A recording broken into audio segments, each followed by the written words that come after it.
Na msikilizaji wa AC Company TV, bila shaka hapa tunapatikana katika jimbo Kivu Kusini, mtaani Kalehe, katika mkoa wa Buzi, hapa ambapo kunaendeshwa kazi hizi ambazo tunazionea, kazi za kuweza kukarabati barabara za eneo mashamba, ambazo kazi zinaendeshwa na mradi unaoitwa Resilience Communautaire pamoja PAME na FAO. Hapa bila shaka tunakaribisha kuweza kusikiliza makala haya ambayo yanachukuliwa nami Tito Chomachoma, bila shaka kwenye AC Company TV toka mjini Uvira, tukipatikana hapa mtaa Kalehe katika jimbo ya Kivu Kusini, katika mkoa wa Buzi. Karibu kuweza kupata makala yenyewe.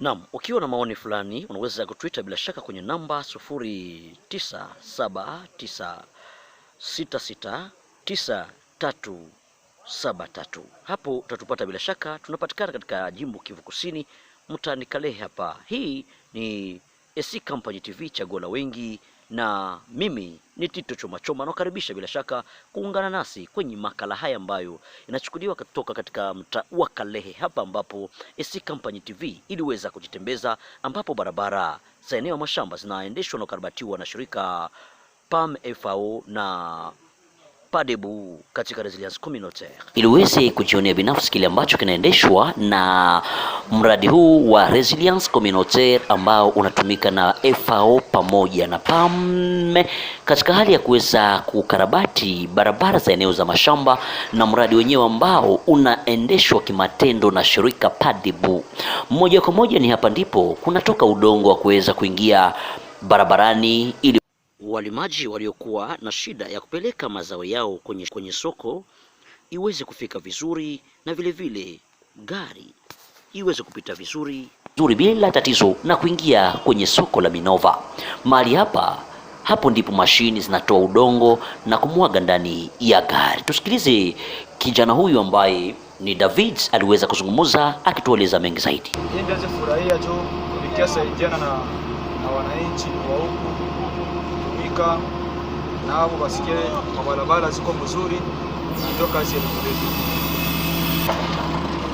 hapa. Kwa hivi hapa PADEBU ilikamata mashini allocation kia tengeneza mabarabara, na sisi tulikiasaidiana tu na kuwachimbia. Gari hizo zaendelea kuchukua udongo huo na kupeleka bila shaka moja kwa moja hadi kwenye mahali ambapo udongo wenyewe utaweza kuwekwa na kuweza kusindiriwa bila shaka, ili barabara iweze kuwa na sura nzuri. Minova kwa sasa isi kama zamani, kwani kuna mabadiliko zaidi katika ngazi zote. Kipi ambacho mtembeza gari huyu anazungumza? Kwa watoto kukula na kusomesha watoto mpaka hivi tunashukuru kabisa, na tunachapa kazi kama kawaida. Ndio waendeleshe, kwani kazi imeendeka salama, tuko salama kabisa, waendeleshe kazi.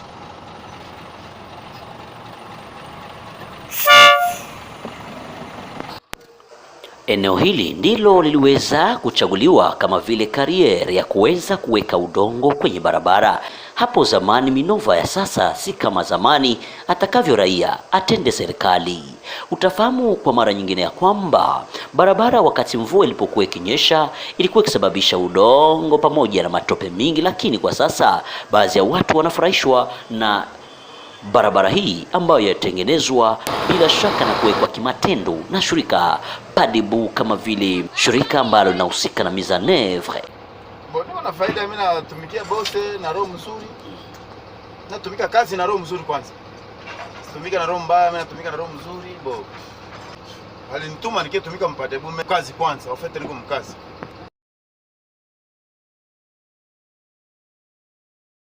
Mradi huu unaitwa mradi wa Resilience Communautaire pamoja na soko kuu la Minova, ili kuweza kuuzisha mazao yao ya shamba ikiwemo ndizi na kadhalika.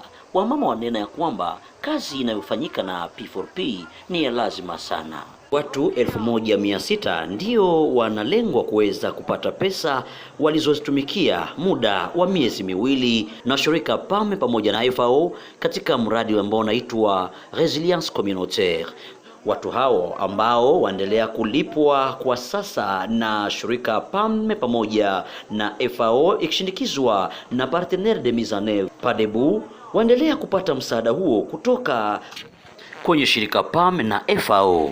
Kiongozi wa shirika mpya la raia Bwana Juste Amani Mulomba kwa wale ambao walifikiri kuhusu hii muradi ya kufika kutengeneza barabara c'est-à-dire ma route de dessertes agricoles, sababu kulikuwa hakuna accessibility. Walimaji walikuwa wanaweza vuna ila kufikisha kusoko itakuwa shida.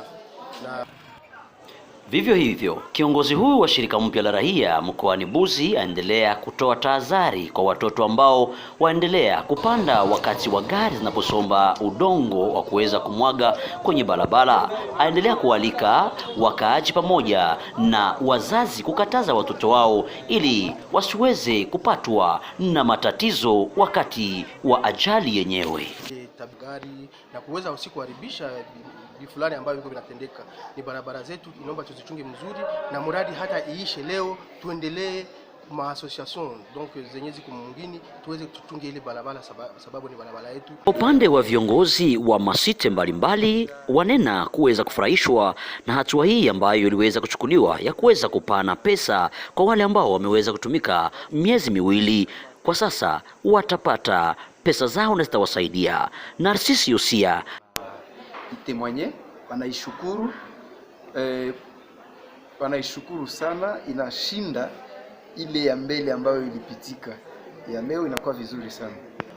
Padebu ni organisation ya mise en oeuvre mazuri katika kazi. Ni watu wanapenda kazi ambao uko natumika, sababu inawasaidia ndani ya majamaa na jamii zetu, inatupunguzia kidogo ya njala, lakini kungali tena shauku wengine ya kutaka hii kitu iendelee, sababu inazidia bwana journalist, inazidia maprojet zingine zote zenye zinapitaka hapa mkomunote hii ya resilience ya P4P ya PAM. Wanaofaidia mradi huo au wa beneficiary wanasema nini kuhusu pesa hizi ambazo wanazipata? Tusikilize mmoja baada ya mwingine. Ulipata makuta ngapi mama? Nilipata 264,000. Hii 264,000 itakusaidia kwa nini?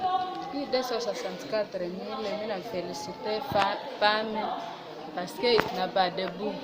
Parce que hii 264,000 itanisaidia kwa activities za mwangu. Tunatumikaka kikawaida. Njo PAM nayo inatufelicite kwa kazi tulitumika na sisi tunaifelicite kwa vile inatufelicite. Ninafurahi sana kweli. Nini natuma utafurahi? Jume nilikuwa kama budeni, nyumba iliniangukako. Sasa hapa mimi naenda jenga nipate kanyumba. Na Mungu awabariki. Devu na PAM. Wamama hawa 1,600 ambao watapata pesa hizo, wote walikuwa wakivalia barakoa huku wakiheshimu kanuni ya kujikinga na maambukizi ya coronavirus wakati wa malipo yenyewe.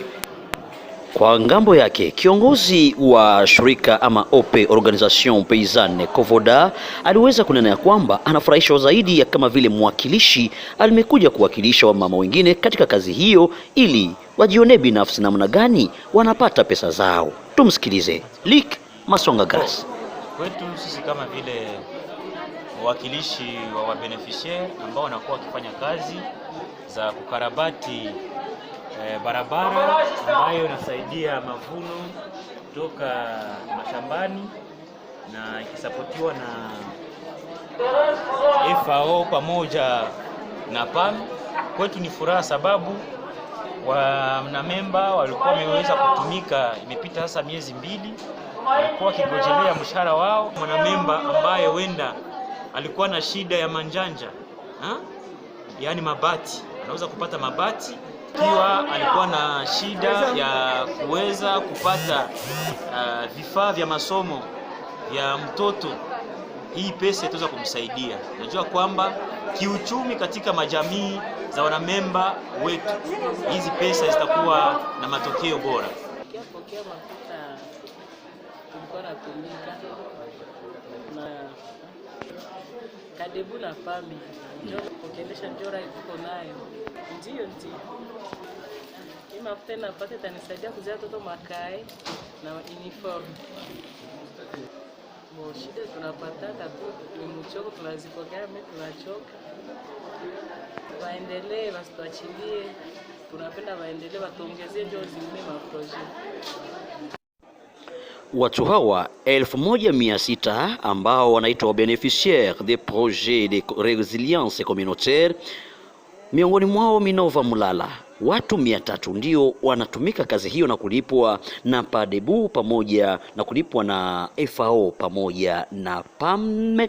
Vile vile Minova Butumba watu 365, Bwisha Kishinji watu 315, Bushishi watu 300, Luango na Karango watu 300.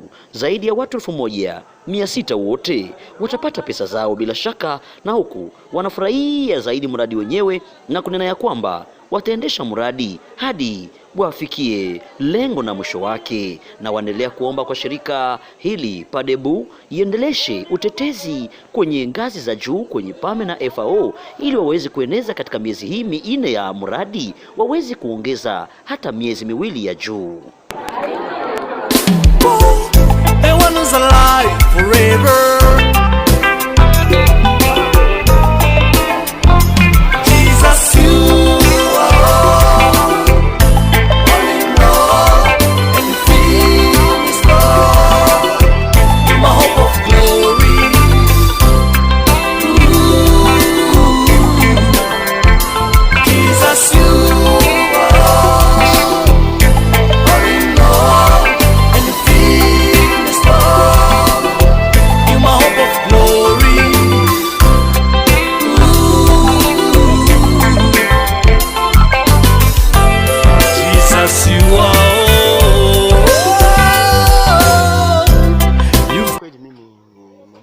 Watumishi wa Padebu na mimi ni chef de site wa hapa Minova. Alafu kama kazi ziko nafanyika, sisi wote tuko na shiriki kazi wote kwa barabara. Mradi huu kabisa umepokelewa vizuri, sababu kila mtu yuko na furaha ya kuona kabisa tuko natumika barabara, na ninaamini hakuna mtu mwenyewe anaweza kugairi kabisa aone barabara inatumikiwa na ikuwe mzuri.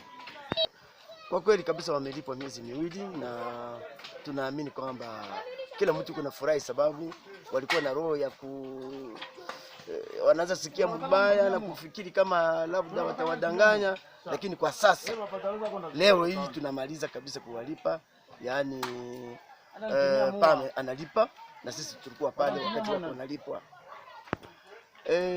Shida zenyewe tunagombana nazo ni kuona wakati yenyewe tuko nafanya barabara watu wanakosa matumaini sana na wanabakia kabisa wenyewe wako na mafikiri kama haitapita mzuri, lakini sisi tunaiwa kazi yenyewe tuko nafanya pamoja na waengineer tuko natumika nao, tunaamini kwamba kazi ni nzuri na yenyewe inaweza kufanyika vizuri.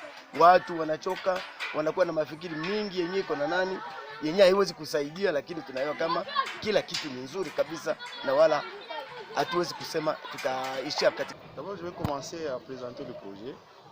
Le projet, comme vous l'avez dit, c'est un projet de réhabilitation des routes de cette agricole à travers l'approche IMO. Donc IMO signifie utilisation de la main-d'œuvre à grande échelle et dans le sens aussi de construction des ouvrages. Je vais parler de la phase 4 ou la phase de gravillonnage. C'est la phase où nous avons commencé d'abord par l'identification des sites ou des carrières dans la zone, accompagné de l'extraction.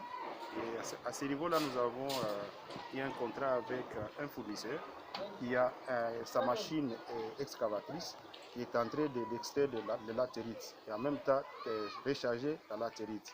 Et en dehors de ça, nous avons aussi des fournisseurs, des camions qui transportent la latérite vers les sites de déchargement. Ce sont des véhicules qui nous aident à transporter les latérites, des lieux de l'extraction de latérite vers les routes qui sont en train d'être construites. Et ce sont des camions, des fournisseurs et que nous avons, avec lesquels nous avons eu des contrats. C'est vrai que je ne peux pas répondre à la place de la population, mais en voyant l'engouement et la façon dont tout le monde apprécie le projet, que ce soit les autorités, que ce soit la population paysanne dans le milieu, en tout cas, il témoigne que le projet puisse être le meilleur des projets qu'ils ont déjà vécu dans l'entité. Et cela, je crois bien que avec tout ce qu'ils ont compris, les enjeux qui sont en place, les types de latérite qu'ils sont en train de mettre sur la chaussée, et la façon dont aussi la chaussée est en train d'être compactée. Majina ni Saidi Rajabu Mubawa, nikiwa komi secretaire ai kwa groupement de Buzi. Tunawakilisha chef de groupement iko ampeshe kwa sai. Ndio tunasema kulingana na ile muradi ya projet resilience entre Padebu na communauté. Tunasema ile muradi ilikuja kwetu. Tunashukuru kwanza watu ya Padebu na waparteneri hao PAM FAO kuona ingizo chakula na sio mwingine yetu kupatia wale wa mama wale wa beneficie kwa ile muradi yabo. Tunaenda kutana imepunguza kwanza shomaji mwingine na veke ile inaleta maendeleo. Tunaenda kutana wako wanatengeneza mabarabara njoo wako wanaanza malgré abafika kufinisage mais quand même tushaona echantion quand même tunakutana vitu vinaendelea mwingine yetu ya Buzi. Kwa ile maaxes walichagula tumeona imejibu kwa kupunguza bei kwa sababu transport kwa imeshapanda juu zile barabara ziko ziko zinaharibika.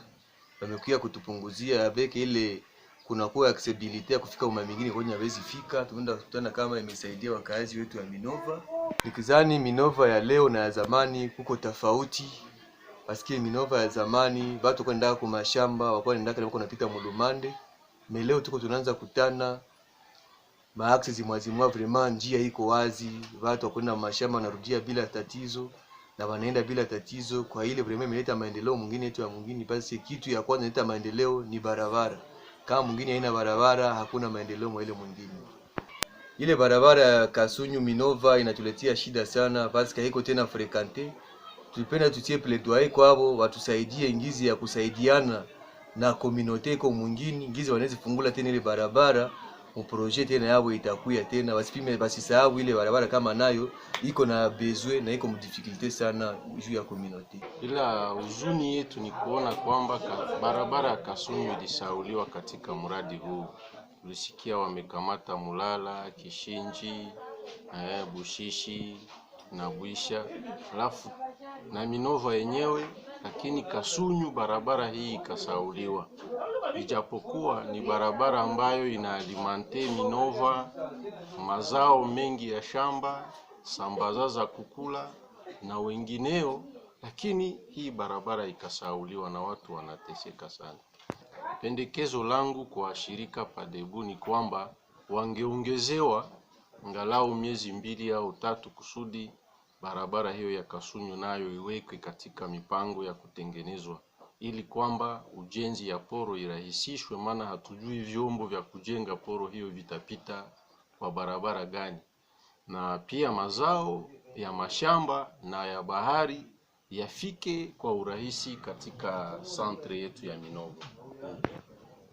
Tunafurahi, inatufurahisha sana. Sasa nitafurahi tena zaidi wakati hiyo ya Kasunyu nayo itawekwa katika mipango hii. Les réhabilitations des routes ne dépendent pas totalement de nous, puisque c'est le partenaire PAM en collaboration avec la FAO qui ont fait des choix à travers les évaluations faites avec la communauté. Et donc ce sont les communautés qui mettent en place les priorités des routes. La raison pour laquelle la route Kasunyu n'a pas été dans les premières priorités de la communauté. Mais c'est aussi une route importante par rapport au bassin de production du niveau de Ziralo, de Kalungu. C'est vrai que c'est aussi une route très importante. Parce que l'entité de Ziralo, Numbi, c'est parmi les grandes entités greniers de la province. Ce qui fait que l'ouverture de cette route aussi pourrait aider beaucoup plus, pas seulement les gens de Minova, mais la grande partie de la province Sud-Kivu. Nous sommes d'abord dans la première phase du projet. C'est vrai que le projet est à 6 mois, mais en termes de travaux, 4 mois. Nous sommes au deuxième mois de travaux, c'est que nous pensons que les 2 mois qui nous restent, nous pouvons beaucoup plus militer pour qu'on puisse terminer. Et si on n'arrive pas à terminer par rapport à des contraintes, et surtout que nous sommes devant nous les pluies qui pourront commencer d'ici là, nous pouvons toujours négocier avec le partenaire un avenant pour essayer de finaliser avec les travaux. Nous n'avons pas choisi, mais c'est le partenaire PAM et la FAO dans leur programme de résilience. Ils ont commencé par le territoire de Calais. Et dans le territoire de Calais, c'est là que nous avons commencé, on a été ciblé comme partenaire de mise en œuvre. Donc ça ne dépend pas de nous, puisqu'nous avons d'autres partenaires dans d'autres zones, de routes ou de sécurité alimentaire. Mais pour les cas d'espèces, on est avec la FAO et le PAM au niveau des carrières par rapport au projet de route. Bachiwa magosi ngabiboga abantu ibayishwa amasasi kila siku banyama ibaheke bikunga bucanaca ariko sibali badisha bunali bukwari babaza Petros uyu sumuyinji mundashiwa kwakulambagira kwawe nemiyambaliro yawe olinga waliri agumana he mundashiwa tala kwa bandu amahwera mulubana. Giving your life for me to be free in you. What a marvelous way you've done. The suffering you first, the resurrection have made me triumphant. The suffering you first, the resurrection